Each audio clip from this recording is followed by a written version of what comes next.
DNA TV మన రాష్ట్రం మన ఛానల్.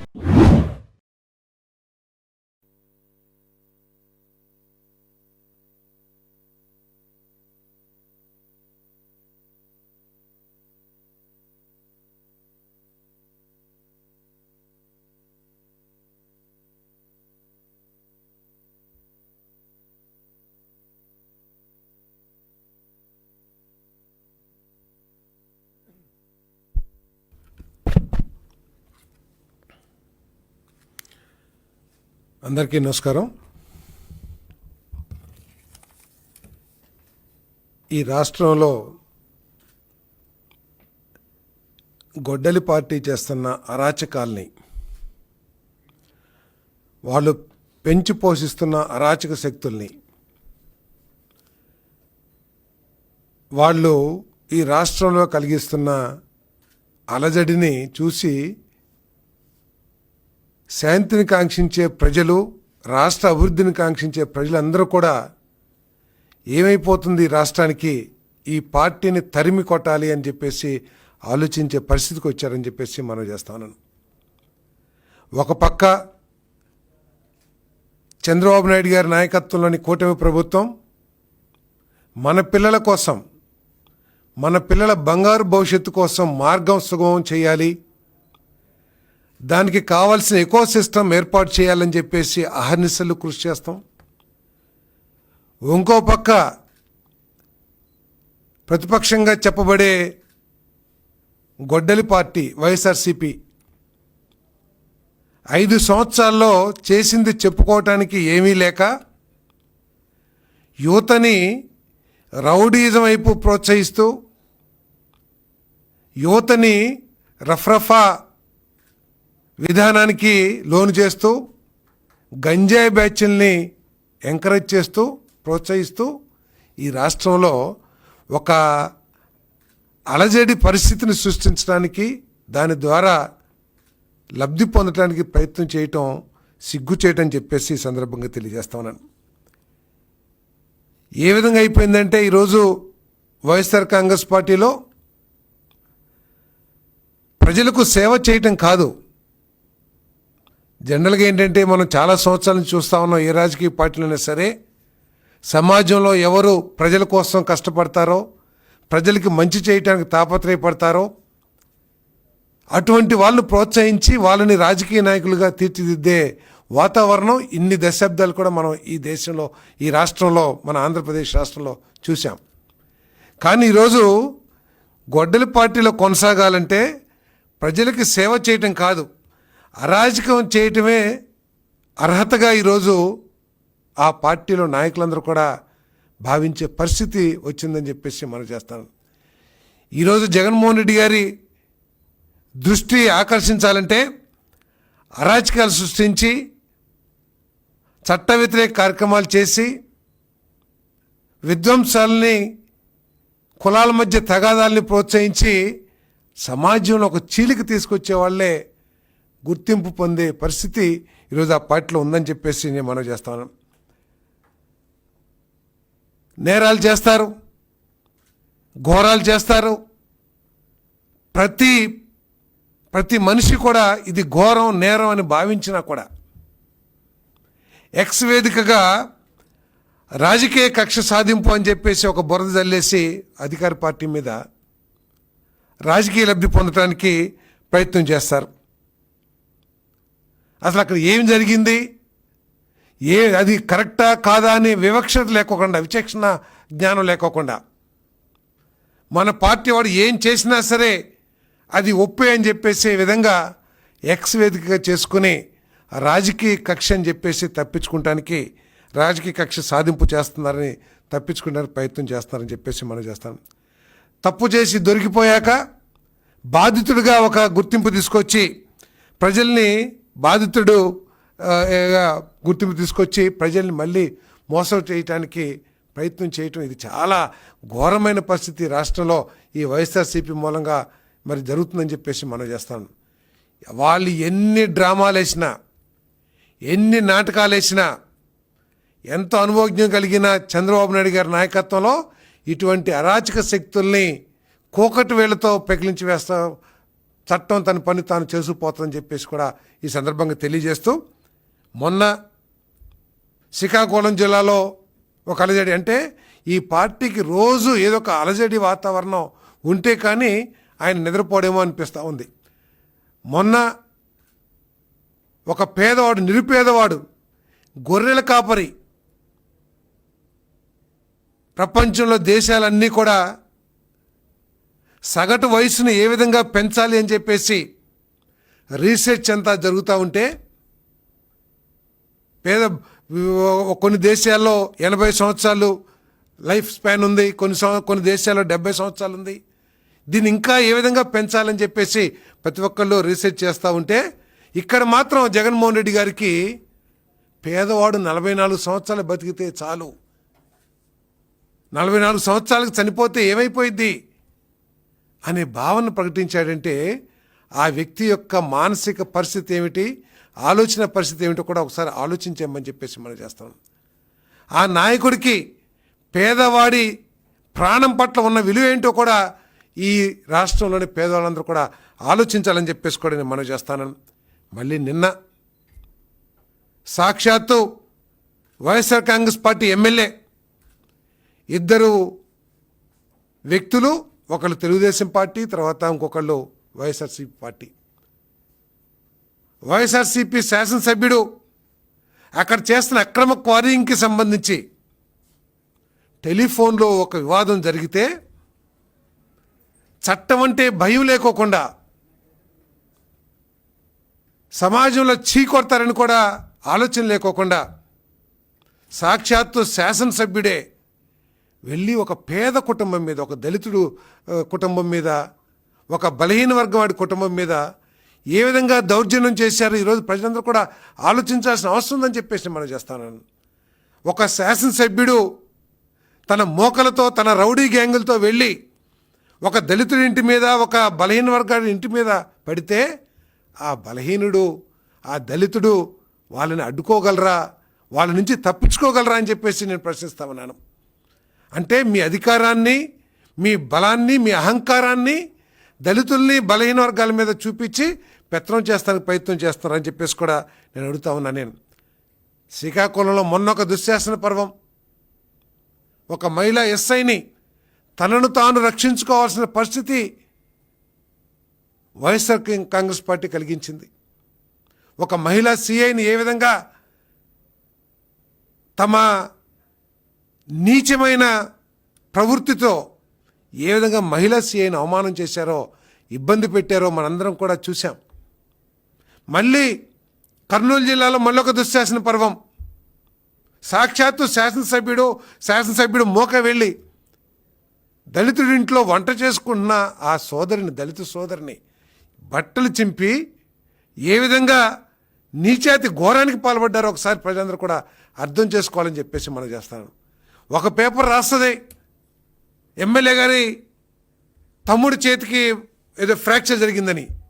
అయ్యా, నేను ఒకటి మనవి చేస్తా ఉన్నాను, అది మీరు చేసిన దుశ్శాసన పర్వం మూలంగానే ఏం జరిగిందో అక్కడ పోలీసులు తప్పకుండా చర్య తీసుకుంటారు. కానీ కనీసం దళిత మహిళ బట్టలు చింపి ఒక మహిళని ప్రజలందరి మధ్యలో, ఆ రౌడీ ముఖం మధ్యలో అవమానించిన దానికి నీకు ఎటువంటి బాధ, పశ్చాత్తాపం లేకపోతాం నీ దిగజారుడు రాజకీయానికి మన తార్కాణం అని చెప్పేసి కూడా నేను ఈ సందర్భంగా తెలియజేస్తా ఉన్నాను. కనీసం రాజకీయ కక్ష సాధింపు అని చెప్పేసి ఎక్స్ వేదికలో పెడుతున్నారు, కానీ ఒక దళిత స్త్రీ మీద దౌర్జన్యం చేయటం ఏంటయ్యా? ఒక బలహీన వర్గం వాడి ఇంటి మీదకి వెళ్ళి కారు ధ్వంసం చేసి అతని రక్తం వచ్చేటట్లు కొడతాం ఏంటయ్యా? ఏదైనా ఉంటే, మిమ్మల్ని ఏదైనా ఉంటే చట్టపరంగా పోలీస్ స్టేషన్కి వెళ్ళో, లేదా ఉన్నతాధికారులకి కంప్లైంట్ చేసో, లేదా ప్రభుత్వం దృష్టికి తీసుకెళ్ళో వాళ్ళ మీద చర్య తీసుకోమని చెప్పాలి. కానీ మీరు ఆ విధంగా దళిత స్త్రీని బట్టలు చింపే కార్యక్రమం ఏంటి అని చెప్పేసి ఈ రోజే అసలు కనీసం అడిగావా జగన్మోహన్ రెడ్డి గారు అని చెప్పేసి నేను ప్రశ్నిస్తా ఉన్నాను. ఒక బలహీన వర్గాన్ని రక్తం వచ్చేటట్టు కొరత ఏంటని చెప్పేసి కనీసం అడిగావని చెప్పేసి మనం చేస్తాం. మీ నాయకులందరూ దళితుల మహిళని వివస్త్రణ చేసి అవమానం చేసినా కూడా, ఘోరమైన అవమానం చేసినా కూడా, ఒక బలహీన వర్గాన్ని నాయకుడిని రక్తం వచ్చేటట్టు తలకాయలు పాల్గొట్టినా కూడా క్యూ కడుతున్నారు. ఎమ్మెల్యేలు నాయకులు అందరూ కూడా ఆ ఎమ్మెల్యే గారికి ఏదో దౌర్జన్యం అన్యాయం జరిగిపోయిందని చెప్పేసి ఇది సబబా అని చెప్పేసి ప్రజలందరూ కూడా ఆలోచించాల్సిన అవసరం ఉందని చెప్పేసి మనం చేస్తాను. నేను మరి ఒక శాసనసభ్యుడు నియోజకవర్గంలో ప్రశాంత వాతావరణం తీసుకురావడానికి, వర్గాల మధ్య గొడవ లేకోకుండా అందరూ కలిసిమెలిసి ఉండే విధంగా వాతావరణాన్ని ప్రోత్సహించాల్సిన వ్యక్తి ఒక దుశ్శాసనుడిలా వెళ్ళి ఒక మహిళని బట్టలు చించే పరిస్థితిని తీసుకొచ్చాడంటే, ఒక బలహీన వర్గం తలకాయ పలగొట్టే పరిస్థితి తీసుకొచ్చాడంటే ఏంటి అని చెప్పేసి సమాజం అంతా కూడా ఆలోచించాలని చెప్పేసి కూడా నేను మనవి చేస్తాను. నేను మరి ఇదంతా కూడా ఒక పక్కన పెడితే ఆ పార్టీ నాయకుడు కనీసం స్పందించకపోవటం అనేది దౌర్భాగ్యం అని చెప్పేసి కూడా ఈ సందర్భంగా తెలియజేస్తాను. ఒక మహిళని వివస్త్రం చేస్తే దాని గురించి ఆడకూతురు దుస్తులు చింపేంతటి ఘోరమైన కార్యక్రమం చేస్తే దాన్ని ప్రశ్నించుకోకుండా మరి ఇంకా అతనికి ఏదో బాధితుడిగా ఎమ్మెల్యేని చూపిస్తున్నాడంటే మరి జగన్మోహన్ రెడ్డి గారి యొక్క వ్యక్తిత్వము ఎటువంటి సమాజాన్ని తయారు చేయాలనుకుంటున్నాడు కూడా ఒకసారి ఆలోచించేయమని చెప్పేసి మనం చేస్తాను. అంతేకాదు ఈ గొడ్డల పార్టీ నైజం ఏంటో కూడా ఒకసారి అందరూ కూడా ఆలోచించాలి. ఎవరైనా ఇప్పుడు ప్రజలు అసలు ఈ రాష్ట్రంలో ఏమి అభివృద్ధి జరగాలి, ఏమి జరుగుతుంది అనే దాని మీద దృష్టి పెట్టుకోకుండా వారి దృష్టి మా పిల్లల భవిష్యత్తు ఏంటి, మా పిల్లల భవిష్యత్తుకి ప్రభుత్వం ఏం చేస్తుంది, ప్రభుత్వం ఏం చేయాలి అనే ఆలోచన కూడా చేసుకునే అవకాశం లేకుండా ఆ దృష్టిని మరల్చడానికి ప్రతిరోజు ఒక అరాచకం, ప్రతిరోజు ఒక దౌర్జన్యం, ఎవడొకరిని కొడతామో లేకపోతే ఎవరినొకరిని చంపటమో ఏదో కార్యక్రమం చేసి ప్రజల దృష్టిని మరల్చడానికి ప్రయత్నం చేస్తుందని చెప్పేసి మనం చేస్తాం. ఒకళ్ళు కిడ్నాప్ చేస్తారు వైసీపీ నాయకులు, ఇంకొకళ్ళు సాక్ష్యాల్ని తారుమారు చేస్తారు, ఇంకొకళ్ళు మహిళా ఎస్ఐని నీచంగా అవమానం చేస్తారు ప్రజల మధ్యలో, ఇంకొకళ్ళు సొంత చెల్లి అయినా కూడా అసభ్యంగా మాట్లాడి మహిళా లోకానికే అవమానం చేసేటట్టు చేస్తారు. అయినా కూడా నాయకుడి దగ్గర నుంచి స్పందన ఏ ఉండదని చెప్పేసి మనం చేస్తాను. ఇంకొకళ్ళు మహిళా హోంమంత్రిని నాయకులు ఏదో కార్యకర్త రోడ్డు మీద ఏదో మాట్లాడంటే ఒకటి, నాయకుడు మంత్రిగా చేసిన వ్యక్తులు ఆ స్థాయి వ్యక్తులు కూడా ఒక మహిళా హోమ్ మినిస్టర్ని ఇష్టం వచ్చేట్టు మాట్లాడతారు. మనందరం కూడా గౌరవించుకోవాల్సిన పదవి ముఖ్యమంత్రి పదవి. ఆ ముఖ్యమంత్రి స్థానంలో ఎవరున్నా కూడా ఆ స్థానానికి మనందరం కూడా గౌరవించాలి, ఏ పార్టీ అయినా సరే. ముఖ్యమంత్రి గారిని ఇష్టం వచ్చినట్టు బూతులతో తిడతారు, దళిత వాడల్లో ఇళ్లలోకి చొరబడి మహిళల్ని కించపరిచి మహిళలు బట్టలు చించే స్థాయికి దిగజారుతారు. అయినా కూడా ఆ నాయకుడి నుంచి స్పందన కానీ లేదు, ఇటువంటి అరాచకాలను ఆపపోతే మీ మీద చర్యలు తీసుకుంటానని చెప్పేసి ఎక్కడా మాట్లాడరు. మరి ఘోరంగా చీకొట్టినా కూడా ప్రజలు ఇంకా బుద్ధి రాకపోతే ఏంటో ఒకసారి ఆలోచన చేయాలని చెప్పేసి మనం చేస్తాను. ఇంకో పక్క ముఖ్యమంత్రి గారు ఏ శాసనసభ్యుడైనా సరే తప్పు చేస్తే అందరి మధ్యలో నువ్వు తప్పు చేస్తున్నావు, నువ్వు మార్చుకో నీ పద్ధతిని, ప్రజలకు సేవ చెయ్యి, ప్రజల దగ్గరికి సత్ప్రవర్తనతో వాళ్ళతో మంచిగా ఉండు అని చెప్పేసి ఒక పక్క ముఖ్యమంత్రి గారు తన సొంత శాసనసభ్యుల్ని మందలించే పరిస్థితి ఉంటే ఆ పార్టీ గొడ్డల పార్టీ ఏం చేస్తుందో కూడా ఒకసారి ఆలోచించామని చెప్పేసి మనం చేస్తాను.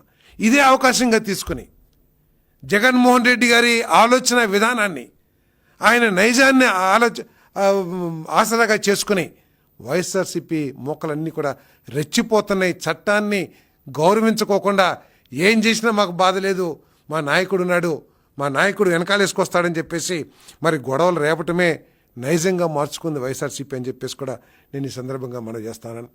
అంతేకాదు ఎక్కడన్నా తప్పు పని చేస్తే సిగ్గుపడతారు. తప్పు చేసి ప్రజల్లోకి వెళ్ళాలంటే చీ కొడతారని తలదించుకుని వెళ్తారు. మహిళలు బట్టలు చించినా, మహిళల్ని నీచంగా అవమానించినా అదొక మెడల్గా భావించి వాళ్ళంతా కూడా పెట్టరేగిపోతున్నారు ఈ సమాజాన్ని పాడు చేయటానికి అని చెప్పేసి కూడా నేను ఈ సందర్భంగా తెలియజేస్తా ఉన్నాను.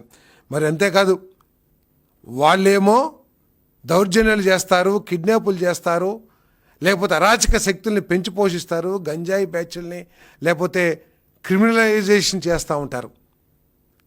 అటువంటి శక్తుల మీద చట్టపరంగా చర్యలు తీసుకుంటే వాళ్ళు చేసిన తప్పులు ప్రజల కళ్ళకి కట్టినట్టు కనపడుతున్నప్పుడు పోలీసులు చర్యలు తీసుకుంటే ఈ కూటమి ప్రభుత్వం ప్రతిపక్షం మీద దాడి చేస్తుంది, రాజకీయ కక్షలకి తెగబడుతుంది అని చెప్పేసి ఒక మాట మాట్లాడేసి తప్పించుకోవడానికి ప్రయత్నం చేయటం ఈ ప్రజలందరూ కూడా ఆలోచించాలి.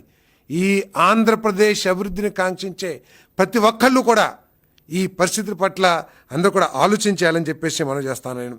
మనం చూసాం గత 5 సంవత్సరాల్లో నా ఎస్సీ, నా బీసీ, నా ఎస్టీ అని చెప్పేసి పెడబొబ్బలు పెట్టిన జగన్మోహన్ రెడ్డి గారు, నేను అడుగుతూ ఉన్నాను, ఒక దళిత మహిళకి అవమానం జరిగితే బట్టలు చించి అవమానం చేస్తే మీ శాసనసభ్యుని కనీసం మందలించుకోకుండా మరి ఎందుకు నువ్వు మౌనం వహిస్తున్నావని చెప్పేసి అడుగుతా ఉన్నాను. క్షేత్రస్థాయిలో మీ నాయకులందరూ కూడా దళితుల మీద, బలహీన వర్గాల మీద దాడి చేస్తే ఎందుకు వారికి అండగా నిలబడుతున్నావని చెప్పేసి మనం చేస్తాను. 5 సంవత్సరాల్లో నువ్వు ఏదైతే చేశావో, నా ఎస్సీ, నా ఎస్టీ, నా బీసీ అన్న నువ్వు ముఖ్యమంత్రిగా ఉండగా, మీరు ముఖ్యమంత్రిగా ఉండగా ఒక దళిత స్త్రీని వివస్త్రణ చేసి కడుపులో తన్నిన ఘటనకి మీరు ఏమీ చర్య తీసుకోపోగా మీ నాయకులకి అదే బలంగా మారింది. ఆ అరాచక మనస్తత్వాన్ని ఈరోజు అధికారం కోల్పోయిన ప్రజలు చీకొట్టినా కూడా అదే మనస్తత్వంతో గ్రామాల్లో రాజకీయం చేస్తారని చెప్పేసి మనం చేస్తా ఉన్నాను నేను. మరి మీరు వెనక వేసుకురావటం మూలంగానే మీరు ఈ 2 సంవత్సరాల్లో చేసిన ఘనకార్యాలు ఏంటంటే ప్రజల కోసం మీరేం పోరాడలా, లేదా ఈ రాష్ట్రంలో జరుగుతున్న అభివృద్ధికి మీరేమి తోడ్పడలా, లేదా ఈ రాష్ట్రాన్ని అభివృద్ధి చేయడానికి మీ ఎంపీల ద్వారా కానీ, మీ నాయకుల ద్వారా కానీ, కేంద్ర ప్రభుత్వం మీదో లేతే ప్రజా పోరాటాల ద్వారానో ప్రయత్నం చేయాలా. మీరు చేసిందల్లా అరాచకాలు సృష్టిస్తానికి, ఈ దౌర్జన్యకండ సమాజాన్ని చీల్చివేయడానికి కులం పేరు మీద, మతం పేరు మీద ప్రయత్నం చేశారు తప్పితే వేరే చేయలేదని చెప్పేసి కూడా నేను ఈ సందర్భంగా నేను మనవి చేస్తాను. మరి మీరు మీ సహకారం మూలంగానే వీళ్ళంతా కూడా ఆ విధంగా చేస్తున్నారని చెప్పేసి కూడా నేను మనవి చేస్తా ఉన్నాను. మరి ఇటువంటి రాజ్యాంగ వ్యతిరేక శక్తుల్ని, చట్ట వ్యతిరేక శక్తుల్ని ఎంత గొప్పవారైనా సరే, ఎంత పెద్దవారైనా సరే, తన పార్టీ వారైనా సరే, ముఖ్యమంత్రి చంద్రబాబు నాయుడు గారు, కూటమి పార్టీ నాయకులు పవన్ కళ్యాణ్ గారు కానీ, మోడీ గారు కానీ ఎట్టి పరిస్థితుల్లో సహించరు. అటువంటి వాళ్ళు ఏ స్థాయిలో ఉన్నా సరే వాళ్ళ మీద చట్టపరంగా చర్యలు తీసుకుంటారని చెప్పేసి నేను ఈ సందర్భంగా నేను మనవి చేస్తా ఉన్నాను. మీరు మందలించాల్సిన మీరు మళ్ళీ ఏదో యాత్రలు చేసి వాళ్ళని సపోర్ట్ చేస్తున్నట్టు మాట్లాడితే ఎటువంటి పరిస్థితులు మరి ఈ రాష్ట్రంలో కలిగితే కూడా ఒకసారి ఆలోచించాలని చెప్పేసి మనం చేస్తాను. ప్రజలందరూ కూడా ఒక్కసారి చూడండి ఏ విధంగా మహిళని అవమానం చేశారో, ఏ విధంగా ఒక బలహీన వర్గ నాయకుడు అతన్ని హత్యా ప్రయత్నం చేశారో కూడా ఒకసారి మీరందరూ కూడా వీక్షించాల్సిందిగా కోరుతా ఉన్నాను.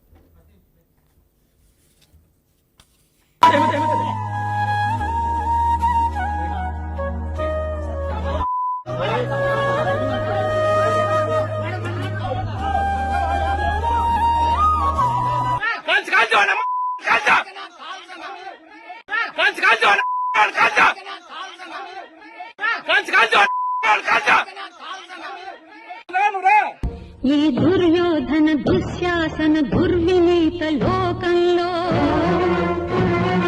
రక్తాశ్రులు చిందిస్తూ రాస్తున్న శోకంతో మరో మహాభారతం, 6వ వేదం,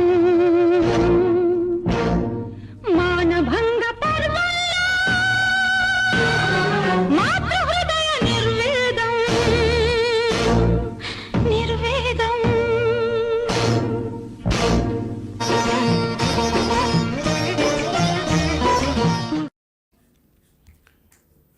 మీరందరూ కూడా చూశారు ఏ విధంగా శాసనసభ్యుడు, అతని కుమారుడు, అతని సోదరుడు వెళ్ళి ఏ విధంగా దౌర్జన్యం చేశారో ఆ మూకల్ని ఒక సామాన్య దళిత కుటుంబం ఎదుర్కోగలదా అని చెప్పేసి నేను ఈ సమాజాన్ని అడుగుతా ఉన్నా. నేను ఆ రౌడీ మూకల్ని, పెద్ద పెద్ద బర్సిల్ లాంటి కర్రల్ని, మారణాయుధాలను తీసుకుని వెళ్ళి ఒక ఇంటి మీద పడితే వాళ్ళని అడ్డుకోగలిగిన శక్తి ఒక బలహీన వర్గ కుటుంబానికి ఉంటుందా అని చెప్పేసి నేను ప్రశ్నిస్తా ఉన్నాను. నేను ఇంట్లోకి వెళ్ళి నీకు అధికారం ఉంది కదా అని ఖండకావరంతో వెళ్ళి వాళ్ళ ఆస్తులను ధ్వంసం చేస్తాం, ఇంట్లో వస్తువులు ధ్వంసం చేస్తాం, ఆయన కష్టపడి కొనుక్కున్న వాహనాలు ధ్వంసం చేస్తాం, పైగా మహిళ బట్టల్ని చీస్తాం.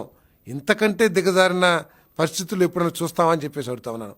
ఇటువంటి అరాజక పరిస్థితులు కూడా చూస్తూ జగన్మోహన్ రెడ్డి గారు ఏ విధంగా ఇది రాజకీయ కక్ష సాధింపు అని అంటారో నేను ప్రశ్నిస్తా ఉన్నాను. ఒక దళిత మహిళ తనకు జరిగిన అవమానాన్ని మరి పోలీస్ కేసులో ఎస్సీ ఎస్టీ అట్రాసిటీ కేసు పెడితే, ఒక బలహీన వర్గీయ వ్యక్తి తన మీద దాడి చేసి రక్తం వచ్చేట్టు తలకాయ పాలు కొడితే అంటే కేసు పెడితే అది రాజకీయ కక్ష సాధింపా అని చెప్పేసి నేను ప్రశ్నిస్తా ఉన్నాను. అంటే మీరు కొట్టినా, మీరు దౌర్జన్యం చేసినా, దళితుల్ని అవమానం చేసినా, బట్టలు చించినా కేసు పెట్టకూడదు, మౌనంగా బాధ భరించాల్సని మీరు భావిస్తున్నారా అని చెప్పేసి కూడా నేను జగన్మోహన్ రెడ్డి గారిని ప్రశ్నిస్తా ఉన్నాను. ఇప్పటికైనా సరే మీరు బుద్ధి మార్చుకుని ఈ దళితుల మీద, బలహీన వర్గాల మీద దాడిని మీరు ఆపకపోతే వీరి కోపాగ్నికి మీరు మసైపోవాల్సిన రోజు కూడా దగ్గరలో ఉందని చెప్పేసి కూడా నేను మనవి చేస్తా ఉన్నాను.